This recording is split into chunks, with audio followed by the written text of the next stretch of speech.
Upendra sir hi sir. Hi hi. So యాక్చువల్గా మీరు same film 45 film release రోజే కూలీ కూడా రిలీజ్ అవుతుంది.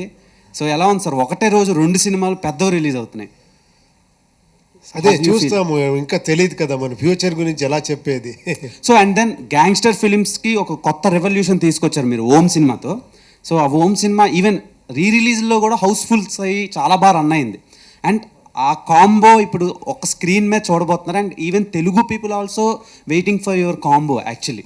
So what would you say about ఈ 45 ఫిలిం? చూస్తాము యాక్చువల్లీ. ఇక్కడ ఇంకా రిలీజ్ డేట్ ఇంకా డిస్కస్ చేయాలి. ఏమంటే ఇట్ వాజ్ అన్ఎక్స్పెక్టెడ్. ఇది వేరే ఫిలిమ్స్ తర్వాత అనౌన్స్ అయింది. తర్వాత వాళ్ళకి ఇంకా చాలా అదే శివಣ್ణ గారు చెప్పారు కదా, గ్రాఫిక్స్ వర్క్ చాలా ఉంది. అన్నీ చూసుకొని పక్కా మంచి డేట్లోనే వస్తాము definitely. Arjun Dhanya sir, teaser was fantastic actually. So why should you choose these 2 stars in your 45 film? Sir, the character demanded these stars, sir, and I'm a huge fan of both of them, and it was a blessing for me to have them in my first film. Okay Uppi sir, one more question.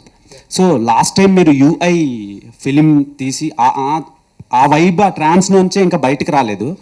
So అప్పుడు ఒక question మీకు rise చేశాను. So ఇప్పుడు అది trending అవుతుంది ఏంటంటే testosterone లెవెల్స్ని rise చేసే కాంటెంట్ మీరు ఇస్తారు అని. సో ఇప్పుడు మ్యారేజ్ సర్టిఫికెట్స్ కూడా అది టెస్టోస్టెరాన్ అడిగింది ఆ క్వశ్చన్. టెస్టోస్టెరాన్ సర్టిఫికెట్ అడుగుతున్నారు సార్, దాని మీద మీ ఒపీనియన్ ఏంటి? కామెంట్స్ దండాలయ్య.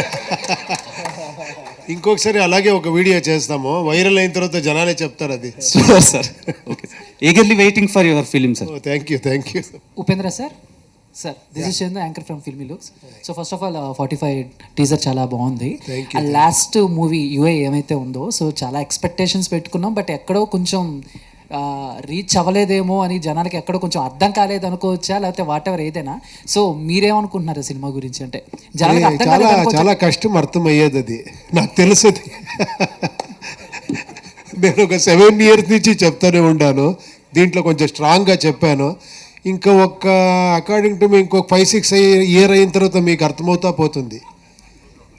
మీరేమన్నా డిసప్పాయింట్ అయ్యారా ఇంత కష్టపడి టెక్నికల్గా? లేదు, అర్థం అయిన వాళ్ళకి అర్థమైంది. ఓకే,